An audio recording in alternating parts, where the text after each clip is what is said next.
Pledge of Allegiance. United States of America, for which it stands, one nation, under God, indivisible, with liberty and justice for all. Welcome, everyone. The Town of Burlington will be holding the February 1st, 2024 meeting as a hybrid meeting.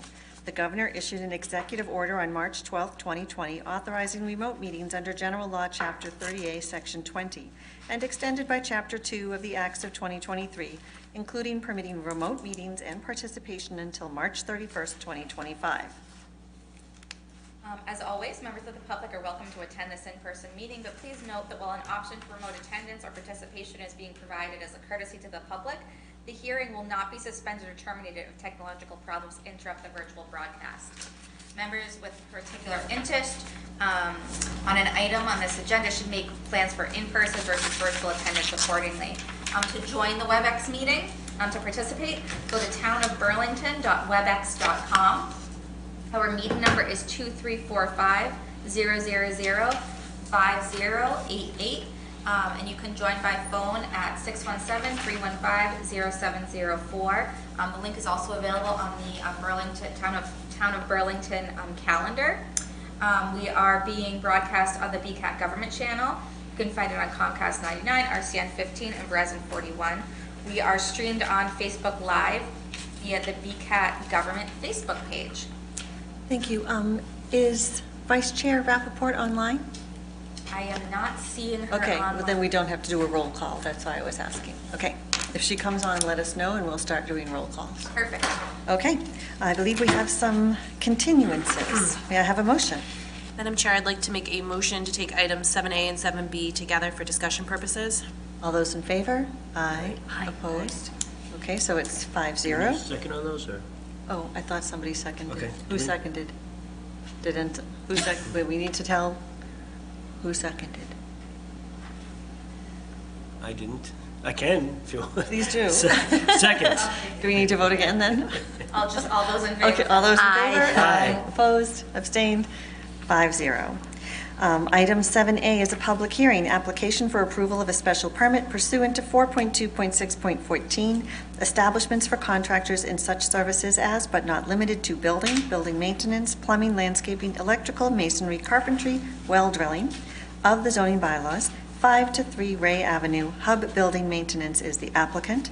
And item 7B is a public meeting, application for approval of a site plan waiver, 5 to 7 Ray Ave, Hub Building Maintenance is the applicant.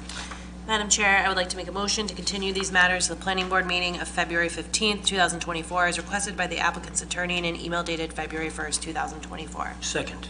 All those in favor? Aye. Opposed, abstained, 5-0. Madam Chair, just a quick question to staff on this. Yes. Is this one of the ones that the definition is being redefined? No. Okay. No. So this is just background. This is 5 to 7 Ray Ave. So this is a. No, I mean just the general. No, it's not Okay. one that I'm proposing. Okay, thank you. Okay. And they just weren't ready, they'll be back. Yeah, to sure, us. that's fine. Okay. Madam Chair, I'd like to make a motion to take item 7C out of order for discussion purposes. Second. All those in favor? Aye. Opposed, abstained, 5-0. Item 7C is a continued public hearing, application for approval of a special permit pursuant to 4.3.14G, wireless communications facilities, which are subject to Section 8.4.0, shall be permitted in the wireless communications overlay districts in accordance with the map depicting the districts and the provisions of Section 1.0 of the zoning bylaws. Of the zoning bylaws, 27 Blanchard Road, Dish Wireless LLC is the applicant. Can we get Brenda on? it looks like? Yep. Oh, she's joined. Welcome, Brenda. So, Madam Chair, I'd like to make a motion to continue this matter to the Planning Board meeting of February 15th, 2024, as requested by an applicant in an email dated January 5th, 2024. Second. and should we do roll call now? Yes, I think so. Yep. Okay. Chairman LaRue. Yes. Rappaport. Sutherland. Yes. Covino. Yes. Natola. Yes. Gaffney. Yes. Okay. Madam Chair, I would like to make a motion to take item 7D out of order for discussion purposes. Second. LaRue. Yes. Rappaport. Sutherland. Yes. Covino. Yes. Natola. Yes. Gaffney. Yes. Item 7D is a continued public hearing, petition to amend the zoning bylaws Article 2 definitions to add a definition for middle housing submitted by the planning board. We're not discussing that tonight? Yeah, why are we continuing this? Don't, I thought we were going to discuss this tonight. did it go on, Caleb, did it go on the agenda that we were continuing it? That's why. Okay. Why?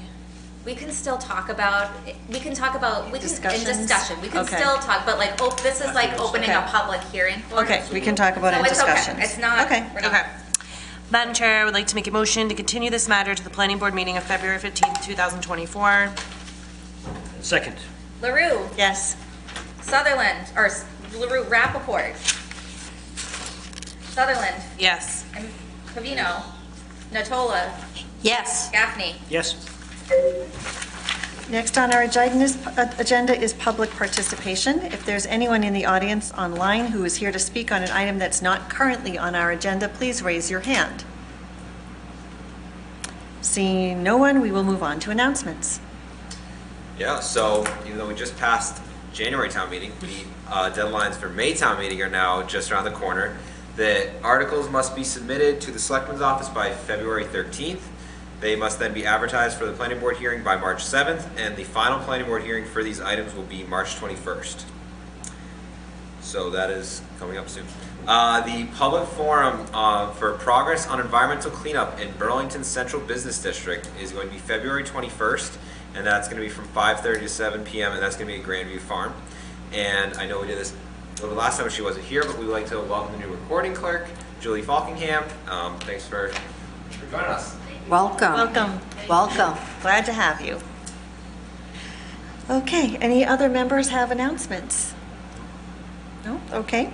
We do not have any legal notices, non-approvals, or administrative matters, or matters of appointment, so we are going to move on to discussions.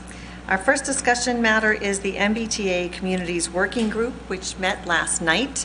I was pleased that we had some members in attendance, online and in the room, but I thought it was a really great discussion, and I'm going to ask our staff to give a little recap, and then we can open it up for questions or comments.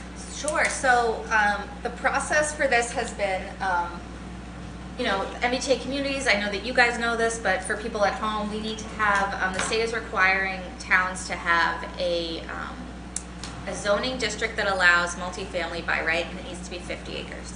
So we are, looking at both areas that we already have multifamily housing in and areas that could, use a revitalization, could use some help. Last night we had the working group, which has, I've invited two members from here. Obviously, we have Bill and Barbara, and then land use committee members, zoning bylaw review committee members from the chamber. I tried to get as big a group as possible to get different sides of the coin while keeping it small enough so that we could actually get something accomplished, because, too many cooks, it's not great. So I tried to, that was kind of my goal. We had our consultants from VHB give a presentation, and we had them analyze kind of two areas. So we had them analyze existing multifamily housing for compliance, and then we also had them look at some areas near the mall to add to it. Reason being, from an economic standpoint, our economic development officer and myself, the idea is that we have a lot of underutilized office buildings in the town right now, given the market, given the way remote work is happening. And so in order to revitalize that area and keep it economically vibrant, keeping it, being what's really keeping our tax rates the way they are, infusing some housing there is not a terrible idea. It's an option. So we had them explore that.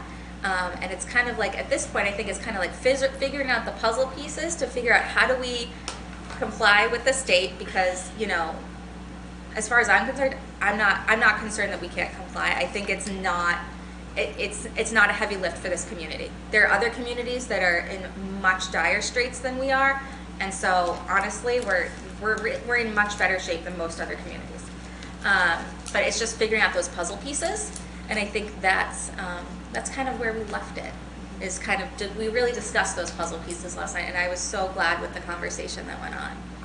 I agree. And one of the things I think is really important for the community to know is what you're saying, and that is, this is not going to be difficult for Burlington to comply. There's been a lot of angst, a lot of worry and concern out there that this is going to change the character of the town if we comply. That is not the case.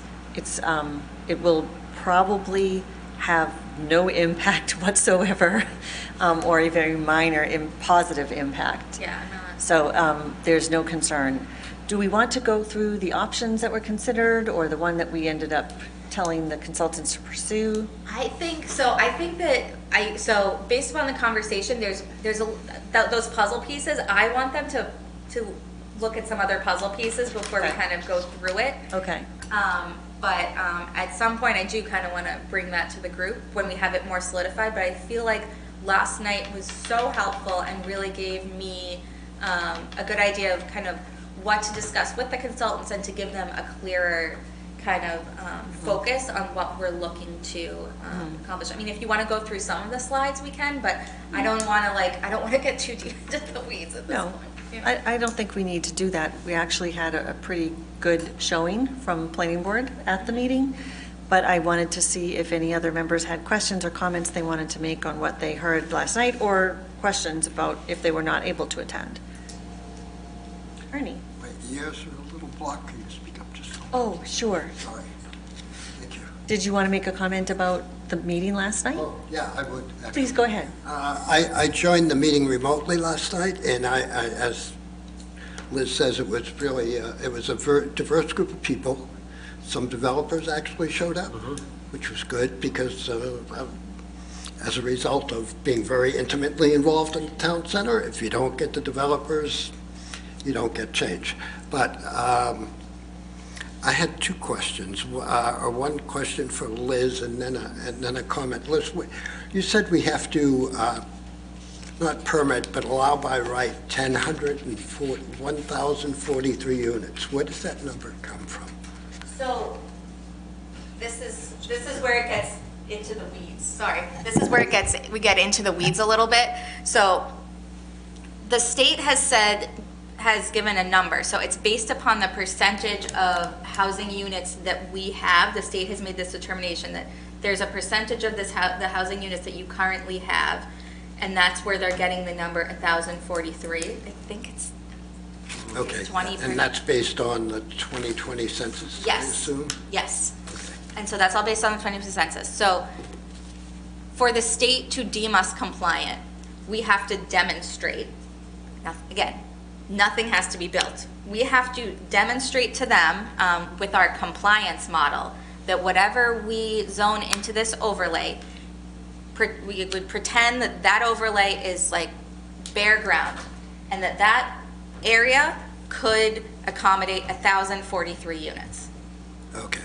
But it's very arbitrary because it's not, like, the Right. likelihood of that getting built as a result of these overlays is, it's highly unlikely, which is why I don't want people to focus on that, because it's an arbitrary number that, we need for compliance, but the actual on the ground, what that means for what's on the ground, is not really accurate.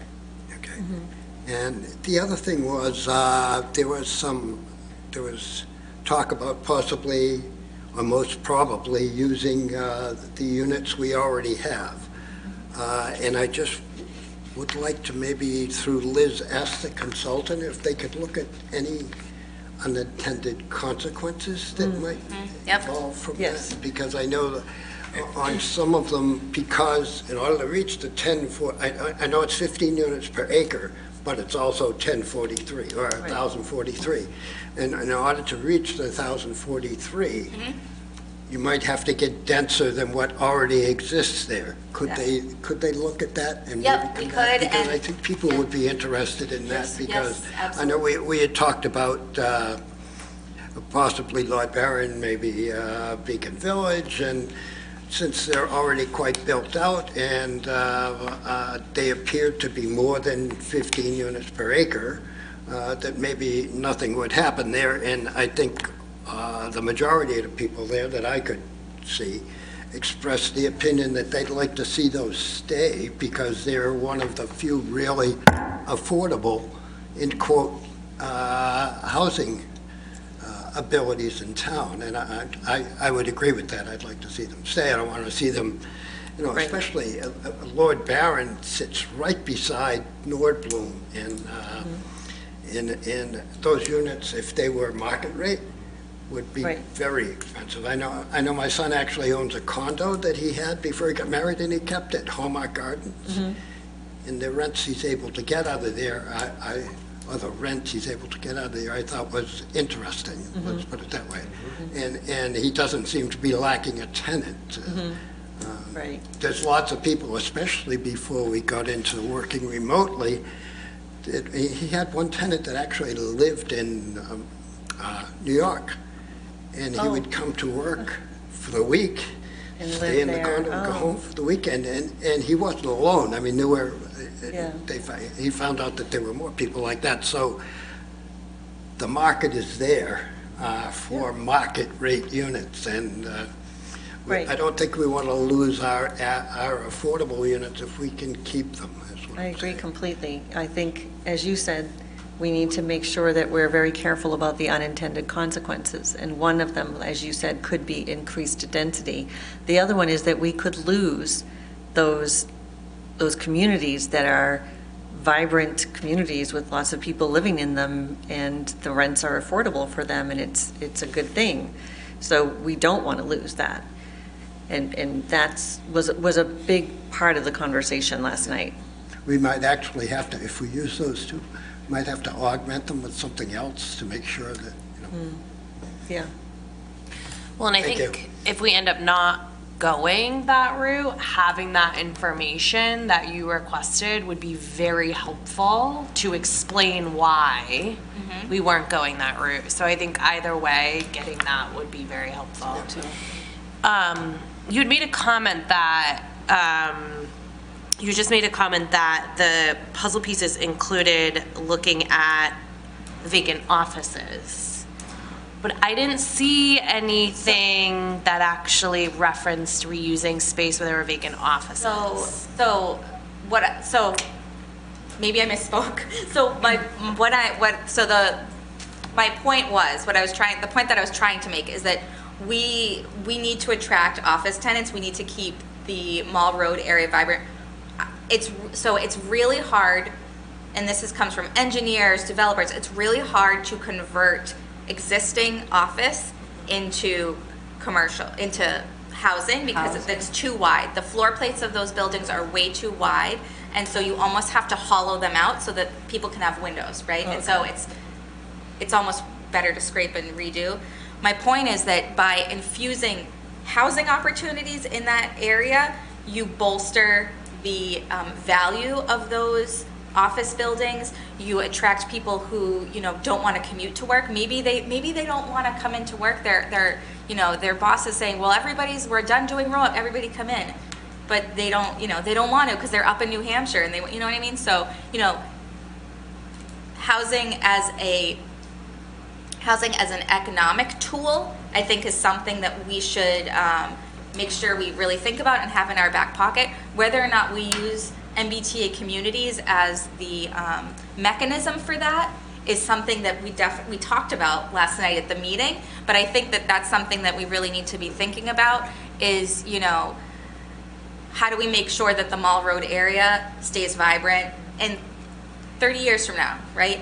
And so, that was a big discussion last night of how do we strike that balance, and maybe the MBTA communities isn't the right tool for that, but it's definitely something that, a planning initiative that, Melissa and I have been working on with the consultants doing the overlay, not the overlay, Mall doing Road. the Mall Road rezoning. And so just keeping that in everybody's mind is something that I think is important. But yeah, I wasn't proposing that office buildings could become housing. That was not my...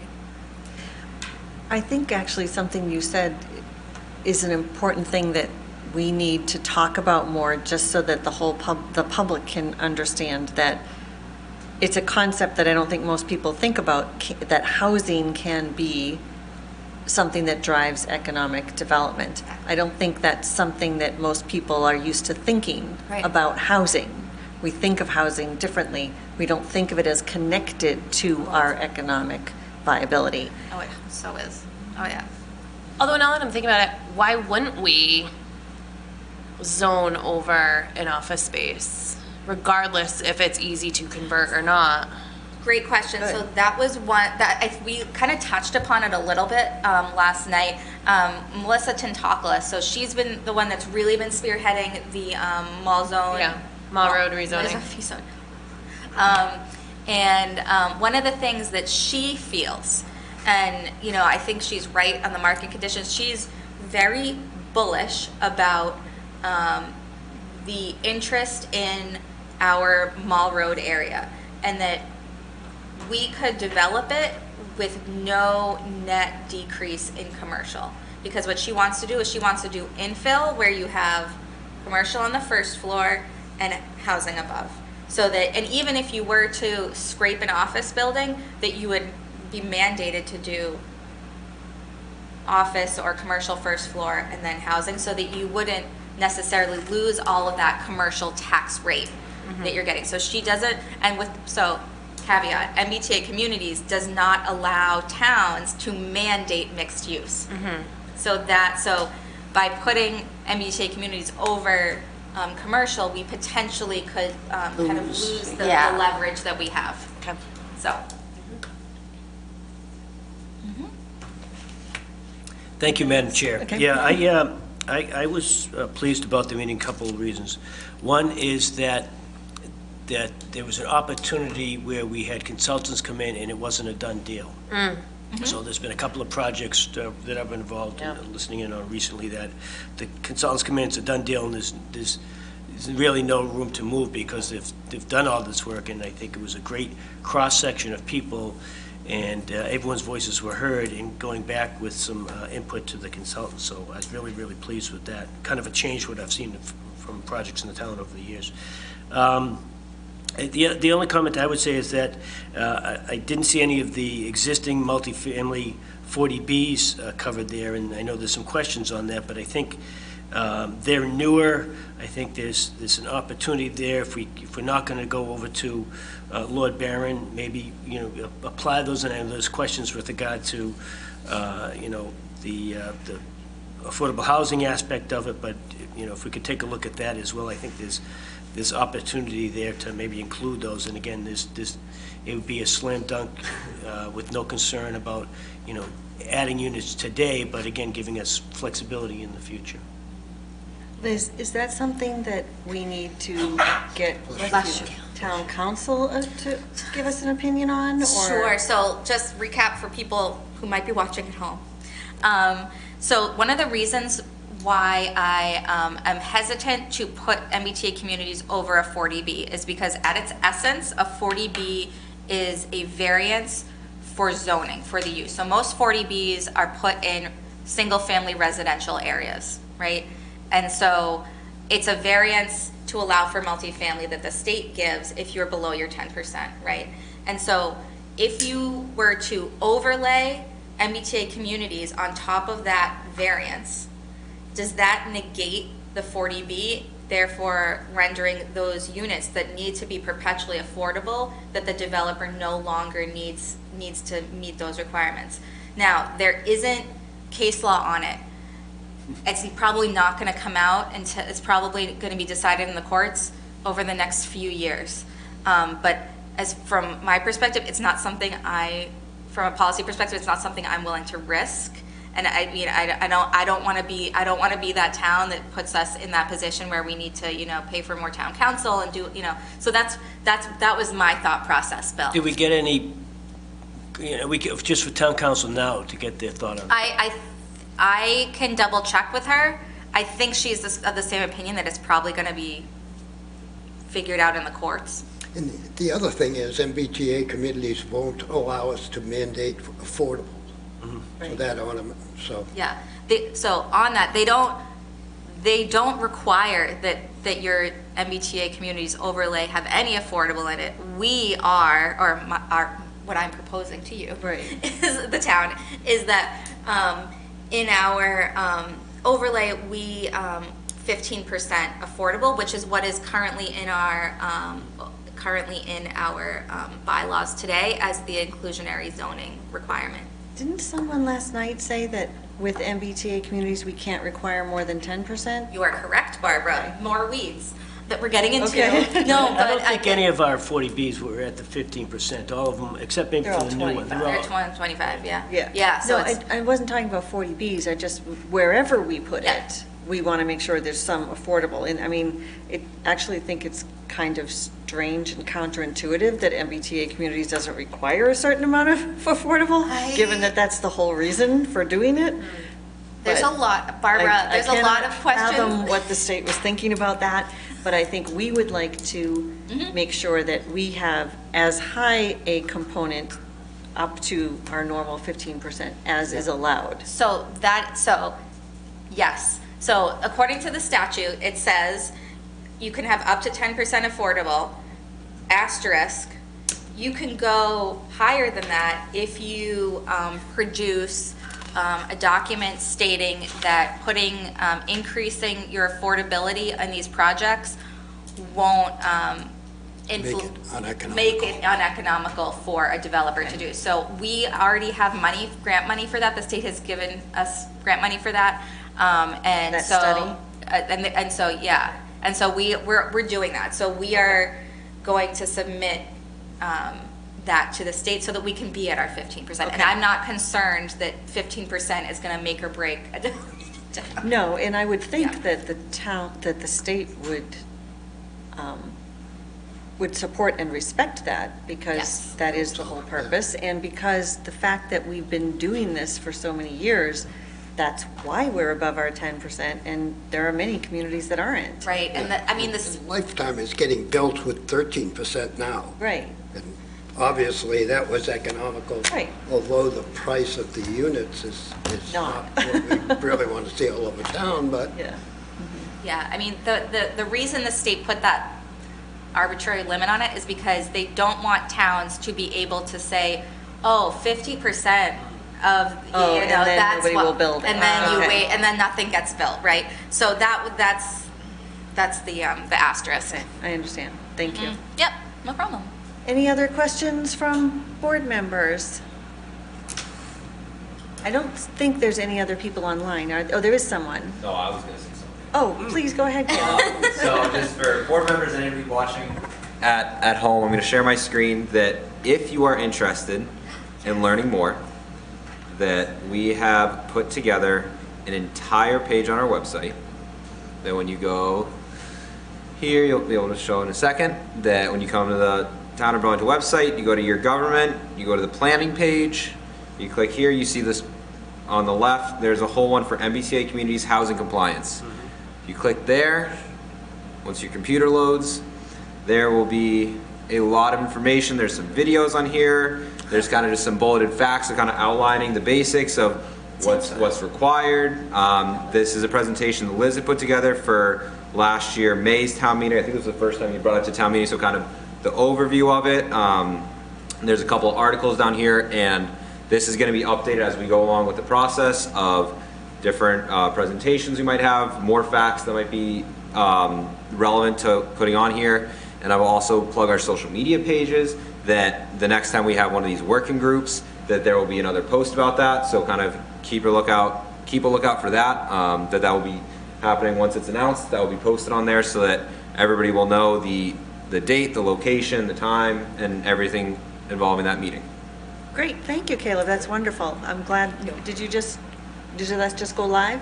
No, It's been up there for a bit, but now we just- okay. I'm so glad he just. Okay. No, it's been up there for a bit. I haven't touched it for a bit because it's kind of been in the been a working lull. stages. Okay. But now that we're doing more working groups and we're gonna have new presentations, more facts to be able to present, just because we want to be as transparent and as open as possible about this whole process so that all residents, whether they're or the planning board, if they're on a different board or commission, if they're on town meeting, or if they're just a resident or developer, that they can use that as a resource to kind of know and understand where we're at in the process. Okay, So. thank you. All right, anyone else have anything on MBTA communities? No, okay. Next up is zoning articles for Maytown meeting. So, we're still plugging along with the zoning articles for your town meeting. So, for those, so we have the parking requirement update, and we have the use table update with the definitions. Where it stands right now is, I just had a meeting, Lisa Mead took,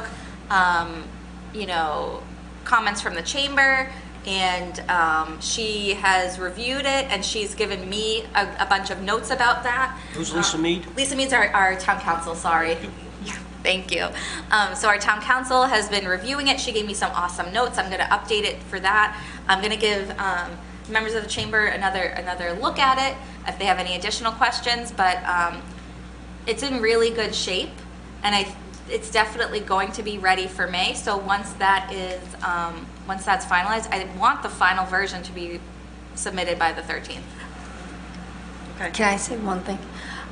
I think we should get confirmation that they've looked at it this time, so you don't, So yes, I will. same thing doesn't Yes, happen. I agree with you. us. Thank you. Yes, Tony Ann, thank you. Make sure they give you confirmation. Can we take a look at what the chamber's inputs were? Could you Yeah, I provide can that? send it to you. All of it was, some of it was really helpful. Some of it,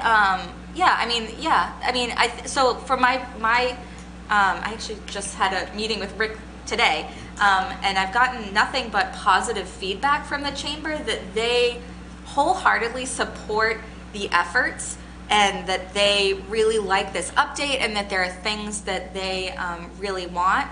There are some, they just want to make sure that there's some things in there that obviously, they want, but then there's things, it's the back and forth. But they generally support this, and they just want to make sure that they are clear, that what is written in the bylaw is clear for them, so that it's easy for them to go. So it's really more just clarifying things and making sure that the legal language works, which is why Lisa Mead's been so fantastic, to make sure that what we want to have happen is actually legally written that way. Yes, okay. So that's that's my understanding of it. Everybody I've talked to is like, on the development side, and Chamber of Commerce has said, thank you, this is wonderful. This is good. awesome. So I'm not, I'm not concerned that they're going to come back and say, they actually were really helpful. They gave some really valuable comments, and Lisa Mead was really happy with them, and I think it's going to be kind of one of those things where it's Win-win. win-win. Yeah. Good. So I'm really excited. Good. Turned out good. Yeah, I think it's going to be okay. So now that we're on zoning articles, maybe here perhaps is where we could discuss Yes. middle housing. Sure. Yep. We can talk about it. All right. So, middle housing is something I've been talking to Liz about for quite some time, that I want to add a definition to our table of definitions for middle housing. And it's something we've all talked about, but for people in the public who are listening who aren't as familiar, Burlington has a lot of single-family homes and has a lot of very large apartment complexes, but we don't have very much in the middle. And I would characterize middle housing as things like townhouses, two families, triplexes, that type of housing. I think when we come up with the definition, we will probably have to, and I don't know if it's in the definition or if it's in the zoning, put in a units per acre so that we can make sure that we're getting what we are looking for. MBTA communities requires 15 units per acre. I think we probably for middle housing be looking for something less than that, perhaps more in the area of 10 units per acre. But just to give some people something to visualize, there are lovely townhouse condos behind CVS. This is the type of thing I would call middle housing. And there are a number of areas in town that we can look at that would be appropriate for middle housing, especially transitional areas between single-family home neighborhoods and industrial areas, to provide both a transition that would be beneficial to the single-family homes, but also would be a neighborhood that would provide walking access to stores and sidewalks and bus routes for the people who live in the middle housing. It would also fill a need that we're hearing about throughout town for people who either are young families that are buying their first home, or people who are selling their family home and they want to downsize but stay in town, and we don't have a lot of opportunities for that kind of housing. So that's what we've been talking about. I'd like to present the definition in May. I think we should follow that pretty quickly with some ideas and some zoning changes for where we could see some middle housing. And I want to hear from the board members. It would be my suggestion that we start small, that we pick some very small targeted areas to try this concept out, because I think it's something that people don't naturally feel comfortable with, but if they see a successful development occur, they'll feel more comfortable. The problem is Burlington doesn't have a bunch of empty land that we can rezone and have townhouse condos built in a couple of years. No matter what we do, it's going to take time for that to turn over.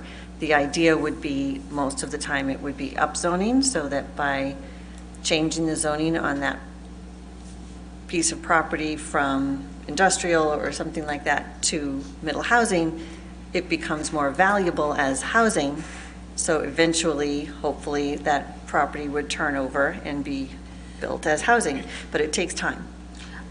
Are you still considering middle housing, like a duplex also? or- Duplex, triplex, Okay. townhouses, we have to, I don't know, we have a definition that we're going to be talking about, and we'll flesh that out. But I think it's also going to be really important to come up with the units per acre, because we want to make sure that we don't end up with, we want to know what we're getting. I think it probably would be a little less units, but wouldn't you like to see for middle housing, like sometimes maybe a little bit bigger unit than what's in back of CVS? Nice, but like, I know what you're trying to say, like how that is, but the only thing about those, they seem so small. I don't think we're going to be dictating the size of the units. And Okay. it could vary. I think we may have some that are smaller, we may have some that are larger. I think that would vary. Those are bigger than you think. They are? Are they like just 2 or 1 bedroom or? I feel like when I've seen them up for sale, they're somewhere between like 1,500 square feet, 2,000, like a They single look small small home. Yeah, small sometimes, home. but they're big. Like they're multiple floors. Yeah, well, they definitely are multiple floors by the thing, but they looked like, almost narrow. like They look narrow, narrow. very narrow. yeah. Sometimes townhouses are narrow, though, and they have 3 floors, and that's where you get your You square showed a footage. picture when she was just doing it. Oh, and Caleb did it. I yeah, can't and take credit. It just looked like, I know. why, you know what I mean, just a little bit bigger. And I One think was it's just more sold. desirable when they're. Right, but we wouldn't be dictating right. to developers what square footage No, we they're don't going to have that. offer. We don't have that. There's, I mean, not that we have any control over this, but one of the benefits of a smaller unit is that it would be more affordable for people that can't Sure. afford And it's probably 3,000 good square for someone feet. who's downsizing. too. Yeah, yeah. I'm just saying if So, we like- had multiple selections, I think. Murray that's- Ave is That would be ideal. I don't know if we can. That's where it dictate is. that. So this one that recently sold in December is 2,400 square feet. 3 bedrooms, 3.5 baths. Wow. Murray Ave. And that's Oh, in back of really? CVS? That's 3 not bedrooms. affordable. Oh, they look so weird. I saw that price. 865. Wow. 865. Yeah. Wow, that's middle housing? Well, that would, no, that unit would meet the definition of middle housing. Yeah. Middle housing is not saying You could probably middle sell cost. It's not large-scale apartments, it's not single-family. It's the type of unit, not what you would pay for that unit. Okay. It's still going to go Yeah, at there's market no- rate. Yeah, Although it's- we'll have affordable if Yeah, they're we will, built. we have an Yeah. inclusionary zoning bylaw, which Right. means that anytime somebody builds 3, I think it's 10 or more units, Yeah, I think and you it's- have to meet a 15%, Might be even less. I think it was 9. 9? I think we made it 9 because we didn't want everybody to build 9 and not Right. do anything at all, so. Yeah, 'cause we thought Actually, everybody this would is go. helpful, what Caleb just put Yeah, up on the thanks, screen. You Caleb. can see, there's varying sizes there, and hopefully, we will get varying sizes of properties. yeah. But it'll depend, I think that is going to be a market decision. Yeah, I mean, the main part of middle housing is that it's It's about providing different options. And so one of the things that I talk about, Caleb, you're amazing, is that the life cycle of housing is broken. So if you want to downsize in Burlington, you can't, because there's no single level, smaller units that you can downsize to. Therefore, older people are stuck in their single family homes that could be used by, There's no detached condos, so that you don't have to be attached to somebody Yeah. if you're used to a Very single family few. There home. is. Very There few, is? but there are on Off at there's one development. Terrace Hall. off of Terrace Hall, but then also Wooden Holly Glen. Holly Glen is So all. there's two These two. that I can think of. Yeah, because I think a lot of people would really look into doing that just so that they have their own, but yet they don't have to maintain. Yep, exactly. I think Yeah. that's the part they would love. And so that, I mean, that's why we want to provide that middle housing, because Yeah. it's good housing for older people, younger people, and That's they're, right. do you really want to maintain 2,000 square feet if you're a single person? Like, you know what I mean? Like, I'm not sure I want to do it, and I'm not single. it's so it's just, the life cycle of housing is Right. broken. Everybody's kind of stuck and it's stagnant because there's no options, and middle housing is supposed to provide that option. Right, and we're hearing all the time from people who tell us, I grew up in Burlington, but I can't afford to buy in Burlington, and maybe if we had more options, and again, we can't guarantee that the prices are gonna be what people want them to be. Right. But if there's a connection between supply and demand, hopefully if we supply more, the prices will come down at least somewhat.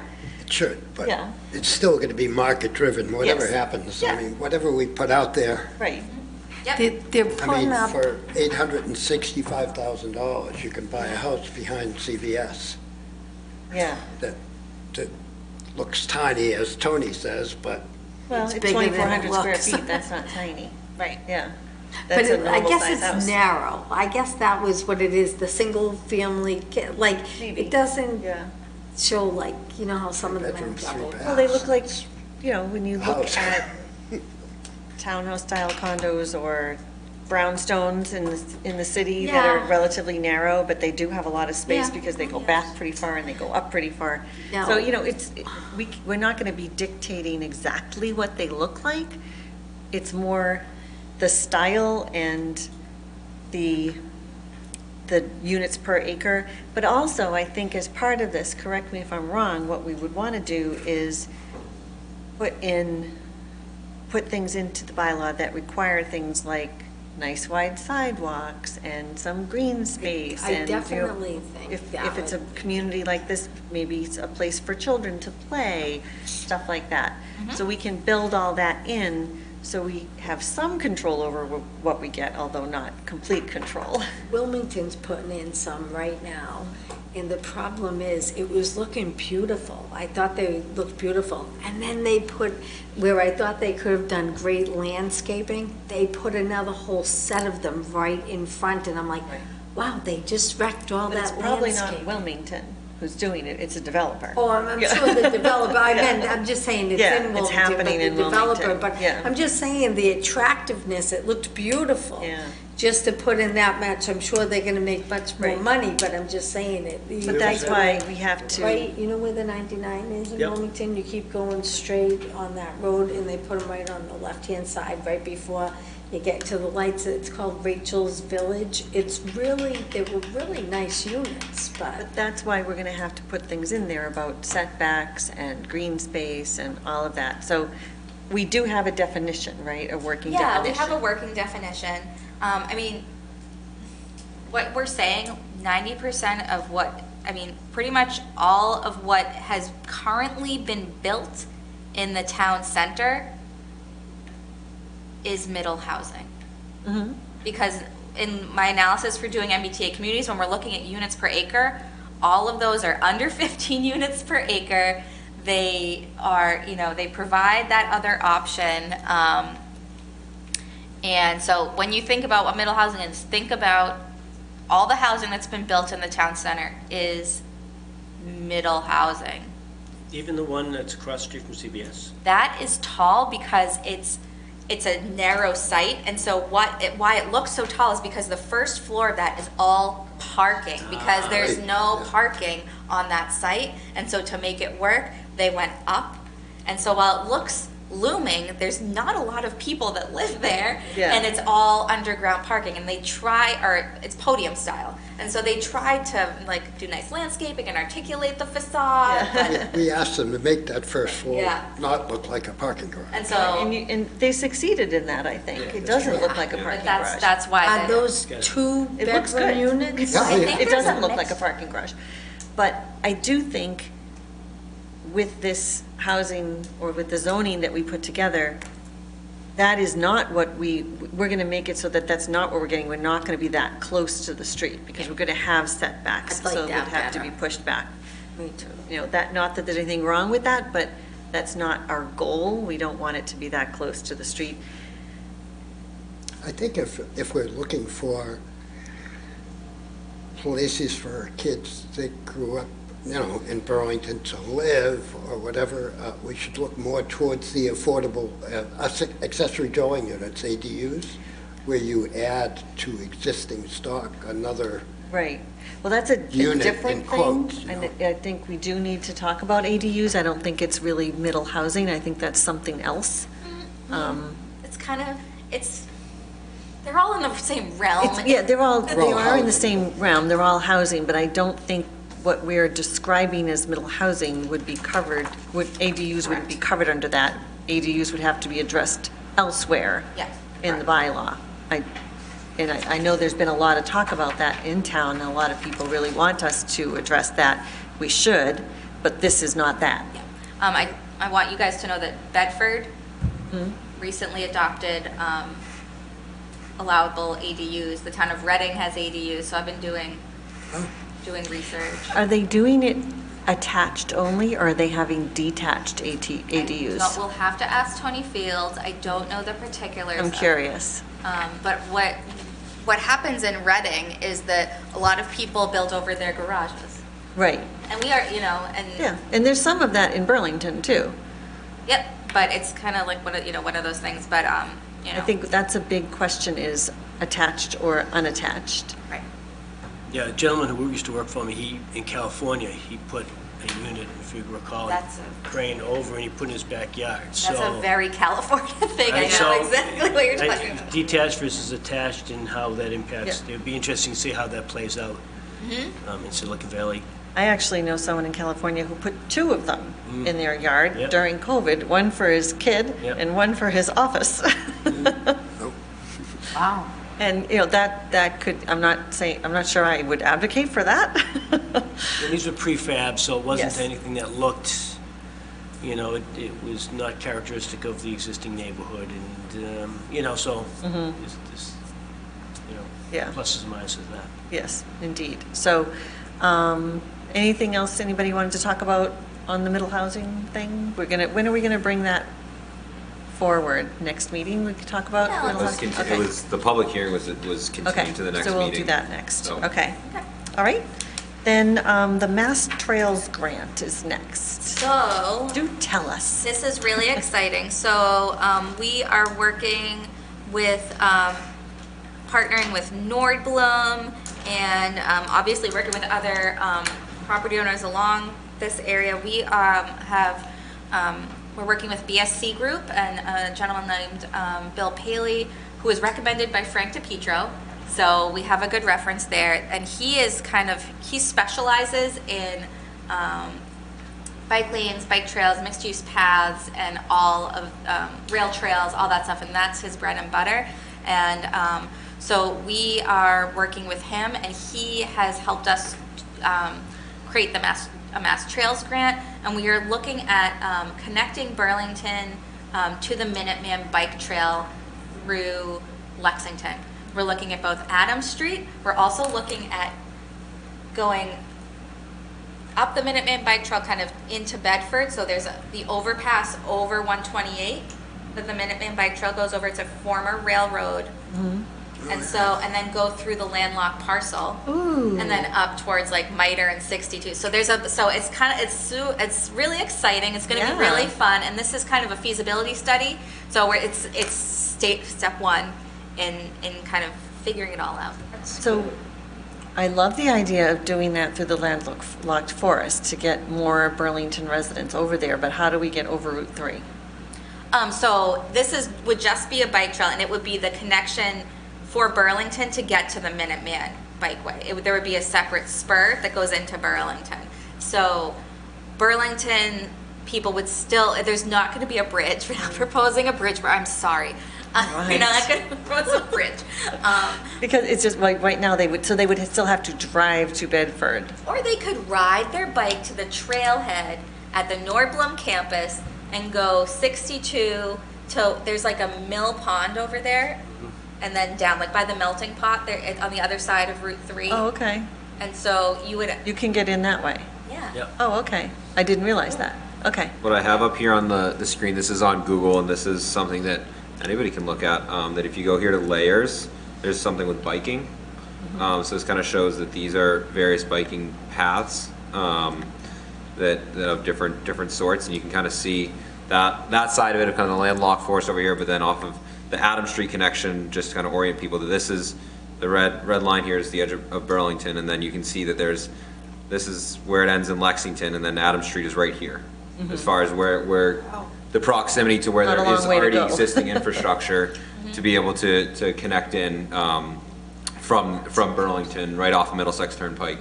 So just kind of to let people know of seeing that there's groundwork there already for Yeah, this. I think that would be really nice. And we're trying to do as much off-road as separate, right? Yes. And so it's just figuring out feasibility of those things. You got to talk about terrain. We need to make sure that all the property owners on board. We've been in contact with Scott Weiss because Gutierrez has some, you know what I mean? Yeah. So we're kind of building that capacity, and hopefully we get the grant. We just Applied, applied. okay. It went through today. Okay. And so, Okay, cool. so I just wanted to let everybody That's know great. that. One other thing I wanted to just mention, at our last meeting, we had a presentation by the school department, Bob Kuna, and the consultants for the Fox Hill School Project were here, as you all will remember. And I think I don't know how everyone else felt, one of the things that concerned me is I did feel that the project was pretty far down the road, and we had not yet had a chance to weigh in, and some of the decisions that were made were things that we may have wanted to be a part of. So with that, I'm not sure how much we can do about that, but Brenda and I are going to be meeting with the superintendent of schools to talk about that, but also to talk about the high school project, which is at the very beginning phases, to make sure that the planning board and planning staff are involved from the very beginning, so that Good idea. all of that doesn't go too far down the path before we get involved. So I just wanted to let you all know that Brenda and I will be having that meeting with Dr. Conti, and if anyone had anything in particular you wanted us to convey, What's the high Let us school know. project? pardon me? What's the high school project? Well, the Burlington wants to have a new high school, and they are beginning that project, and I don't think it's gotten very far. I just wanted to have the conversation very early so that the Fox Hill School Plan came to us. It's already situated on the site. They've already done a traffic study, which would not have met our criteria if we were doing a traffic study. And other things have happened that are not necessarily wrong, but we would have preferred to be involved in the process previously. So I think it's important for us to inject ourselves into the high school process as early as possible. Okay, agreed. Thank you. Wasn't there like a meeting with the architects for the high school? Already? Well, Really? designer reviews. Burlington High School Building Committee designer interviews. Oh, when's So, that? It was January 25th. So it's not too early for us Be late to again. get involved. Sure. I remember seeing that popping up Okay. and being like, oh. So when you have that meeting on Fox Hill School, are you going to be discussing where the layout of the fields are? No, that will come to us at some point. Okay.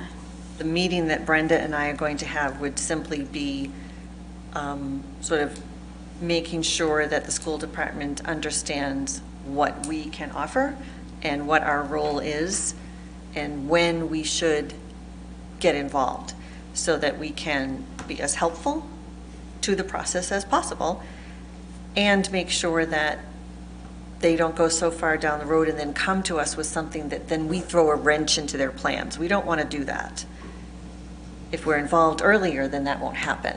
On previous school buildings, both Memorial and Marshall Simons, the last two, there was a planning board representative on their, I'm not sure, I On the think it was building their committee? building committee. Now, whether Probably. that's after this phase or not, I don't remember. I think I was on the Marshall Simons one and, made comments that I knew would come up Right, at site plan reviews. Right. So they didn't go too far that way. Right. When we wanted them going, when we knew that when they came to Right. site plan review, they'd Right. go this way. There weren't too many, because the architect at that time was, I think, Marshall Simons was after Memorial. He'd Right. already done He was Memorial. the memorial guy. And so he was kind of familiar with where he Okay. would be. Yeah, and that's the kind of thing that we want to see happening as early as possible with the high school project. And That's unreasonable. I'm sure it was an oversight that the Fox Hill Building Committee did not include someone from planning, but we need to make sure that we're involved with the rest of it moving forward. Because since they already formed a committee, should It's not too probably late to get add. someone on there. Yeah. It's not too late to add to that, so. And it's to all of our benefits, to theirs as well as ours, that we're all working together on it so that there aren't surprises at the end when it's harder to backtrack or more expensive to change. So. Brenda, did you want to add anything about that? Brenda, you're very. No, it's, I think it's the computer is the issue. Oh. I've been trying to turn up the volume and don't know what's going on with the computer tonight. Brenda, can you try talking one more time? I said, I think you summed it up very well. Thank you. It's very faint. I'm sorry, Brenda, just so you know, we're not ignoring you, we can't hear you. So we'll give that a couple of minutes. Is there anything, while we're trying to figure that out, do any other members have other business they want to bring forward? I'd like to comment on Bill's comment. You're right, there was no ice in front of the new auto parts store. First time in 50 years. Decades. Really. All right. Yeah, great. See, we do some Them good for things. carrying through on their promise. Staff and board and Yeah. the applicant as well, so it's, That's yeah, great. it was beautiful to see, really. That's great. And the danger of having that ice up front and, yeah, it's great. And I think even the road conditions with the potholes, it helps out, although there are potholes, but if Yeah. if that the gets top icy, one. it's a lot worse. Yeah, the potholes there are. Well, I did see online, I haven't driven down there, but supposedly somebody posted pictures that there were some Mass DOT trucks there Yeah. yesterday or today They filling said some they were going potholes. to be Oh, some right, that right, fell right. on. That would be good. Yep. The volume might be working, so Brenda had anything to Brenda? say about the previous school? Saying that you summed it up nicely, and since you can't hear me, I think that that's probably enough to be said.